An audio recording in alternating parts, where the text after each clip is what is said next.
how to change date and time in Samsung Galaxy phone. So if you think your date and time are both not correct or you need to update them, then these are the steps you need to take. Go ahead and open the settings on your Samsung Galaxy phone. On the settings, scroll down, locate and click on General Management.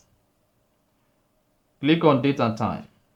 Then you should see automatic date and time, automatic time zone, then use 24 hours format. If you want to set this manually yourself, just go ahead and disable automatic options here. Then click on set date. Go ahead and set your date. Click on done. Click on set time. Set the exact time and switch to AM or PM. Click on done. And then that is it.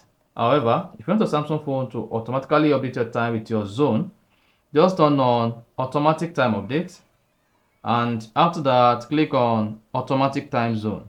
With this is going to help your Samsung phone to detect your location using the time zone and then set the time accordingly based on your time zone. So that's basically how to change date and time in Samsung Galaxy phone. If you found this offer informative, please don't forget to like and then subscribe.